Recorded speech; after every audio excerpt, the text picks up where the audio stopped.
Logan, you want to tell people who you are and what Race to the White House is, and then maybe we can talk about why the whole world is watching the AI industry fighting one random congressman out of 435? Yeah, Alex, first of all, great to be on and great to see you pioneering once again here on your new show. My name's Logan Phillips. I run something called Race to the White House. So, we predict every single race in the nation and we track all the polling for every race. We were the most accurate in the nation in 2022. So, basically, what I do for all my viewers is I take all these complicated political map from the House and the Senate and these governor races, and I break it down into really accessible pieces from interactive graphics so you can get a good sense of what races matter the most. And I also try to show my homework, so if you're trying to have your own understanding of what's going on, you can see what I did and take your own path in terms of what you think it actually means for the race.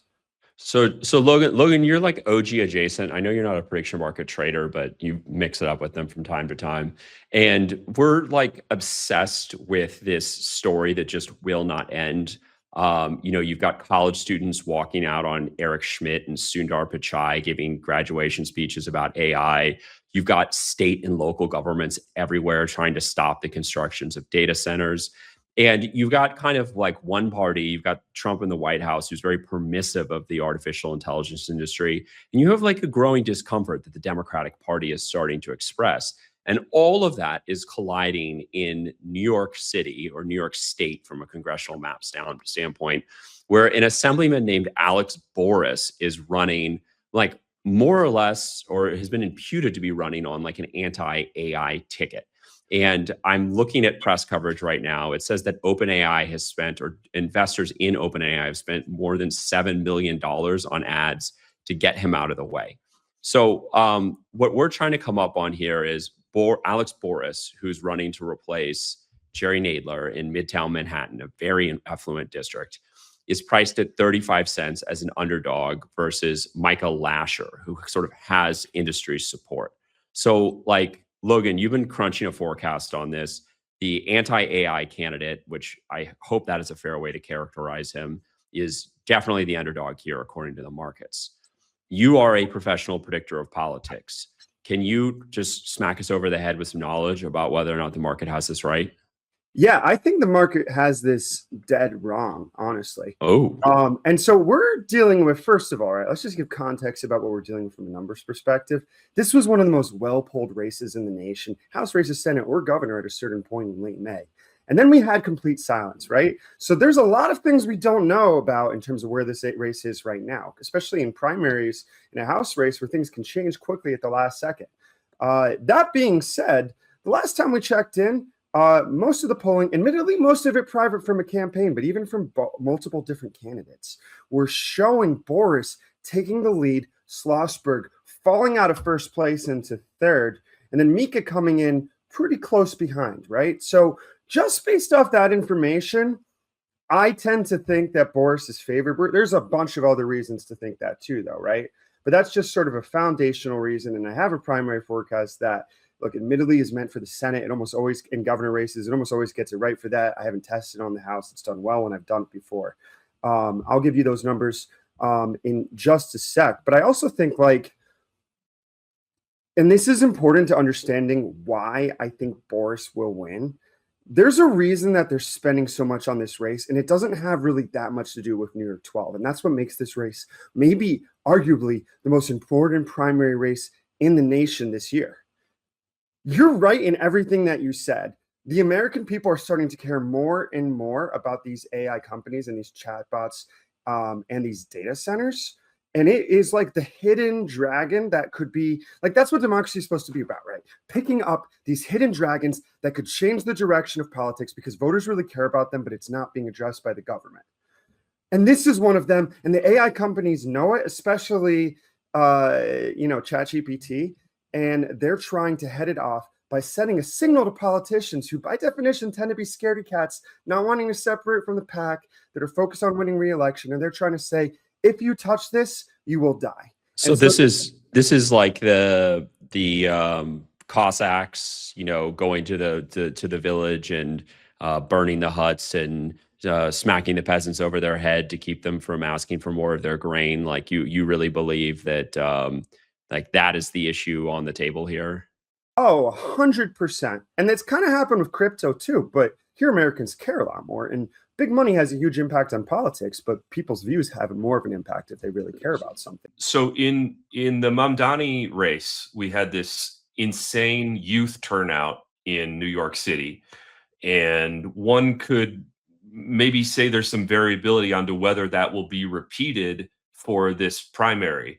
Does that sort of make it a difficult race to model or difficult race to poll because the most recent big election year had such atypical turnout? Yeah, I think it does. I also think that's not going to be what happens here because, um, I was just there actually in the district, not for this podcast. Sorry, guys, because I found out about it today, but because I am a diehard New York Knicks fan. So I was in town for the parade. Love that season all season long. I love that team all season long. But I didn't hear anyone mention these races. The only people I saw were tons of volunteers who were really motivated and active. This isn't like Mamdani Mania, where that mayor race was seen as the most important thing in the world at that point, right? It's. I don't think it's going to necessarily be low turnout, but I think it's going to be a little closer to normal, maybe a slight increase because you have new young voters in the system who are used to Democratic primaries. Yeah, I saw your boy at Vote Hub tweeting about how the electorate looked kind of old for New York City this time around. So I know that's very precise English that I've used for a forecaster, but maybe I'll just introduce that information. In the days leading up to the Mamdani election, you could tell that electorate was getting younger and younger. And I guess, as I put my trading hat on, is that the kind of thing that I would be looking for as a trader if I want to be backing Boris here? Is a similar pickup in youth turnout in the days before the election? Well, we also saw in the Mamdani race that you've turned out at much higher numbers on election day. Right. Than did, if memory serves me right. So, yeah, you can compare piece to piece. That turnout was particularly unique. I don't think Boris necessarily needs it to win. And the reason I say that is because we have to look at who do we think would have run a better campaign from the cutoff point of when we actually have information, and that's going back to early May. We do have some indicators, I would argue, that look pretty good for Boris. One are Google Trends, which I look at in my forecast.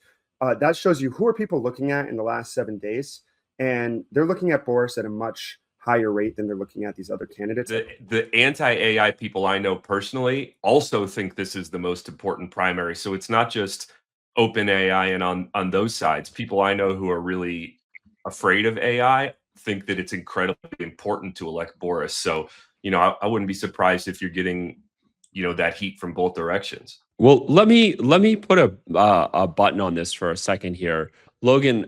I think this is the time to ask the question where like core competencies collide here. So you forecast off of a plethora of variables. You just said polls and you just said Google search terms. So like there's a lot of things brewing in that witch's cauldron of yours. But we do know that prediction markets tend to get pretty accurate this late in the game. So do you want to just like, take your 155 millimeter polling howitzer and shoot it across the bow here? Like, why do you think this forecast is so wrong coming off of Polymarket and Kalshi once and for all? Well, Kalshi's good when they have a lot of data. When they don't have a lot of data, then it's based more off perceptions. Most of these people aren't living in the districts. They don't really have the tools to make this type of projection. So, I mean, look, I'm a New York Knicks fan. They had us at like 6% in the first round. The Celtics had a 67% chance to win. I still think that these guys are limited from the conventional wisdom, but maybe 2 touches smarter. So sometimes they're just going to get it wrong. I could get this one wrong as well because I'm dealing with limited information, and I think that's defensible in a race like this. That being said, so I personally have Boris, based off the information I have that's not qualitative, which we'll talk about in a sec, I have him projected to win with 30% of the vote. And I have Mika Lashner getting 26.59, so very close race. Schlossberg getting 18.3. George Conway getting 14.1%. Now, personally, separate from what my model thinks, if voters go as I anticipate, I wouldn't be surprised if we see a crash out for Schlossberg and Conway as voters realize it's a 2-person race, but the polling data just isn't recent enough. It's also possible that one of those 2 candidates have surged in the last few weeks.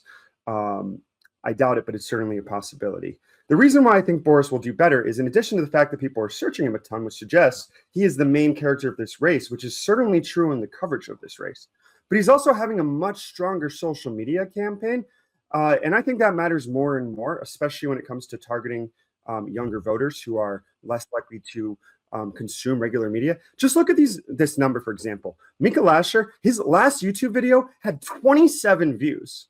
Boris's last YouTube video had 103,000.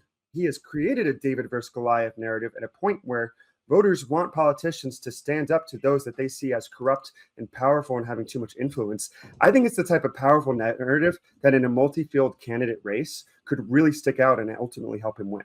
All right. Well, Logan, you've left us with a lot to talk about. You're kind to join, and we always appreciate access to your brain when we can get it. Yeah, thanks, Alex. Great to be on. Brian, man, like my brain is blown here. I think I might be a buyer. Like I'm kind of an always trust Logan guy, and at 35 cents, like this might be a good underdog pickup. Do you want to call me off of it if you think that I'm a little too incorrigible here? He's persuasive. The only thing that gives me a little pause is just that my understanding tends to be that money matters the most late. Right. And if what he's saying is who's run the better campaign since we have data, my prior would be that whoever has the most money, which is not Boris, has an opportunity to be more activating some of these, undecided voters just because they're spending so much. At the same time, I don't think pro AI is like a winning message right now. So that's just the only thing that gives me a little pause is that the, money tends to close well. But, Yeah. 35 feels, it doesn't feel like a 2-to-1. It doesn't feel like a 2-to-1 race. So 33 definitely feels low. So if 33 is low, then 35 can't be a sell. Has to be a buy or a hold. Yeah. I think also when you talk about the other candidates in the race, like George Conway is going to be a sponge for all the MSNBC watchers. Jack Schlossberg, like if young people are going to come in late, and if there is sort of the idea that this is inevitably a clash between the top two candidates, I would think Schlossberg's voters would be like pretty fair game for your boy Boris in this. But I guess we'll have to get to election day to find out. Yeah, that feels right. I mean, this is the most I've thought about this race until this very moment. So I hesitate to make too big of a recommendation, but I think the cause was the argument was persuasive that it's at least 50-50. Yeah, that's what you hate about elections though, because they snap shut really fast once the votes start coming in.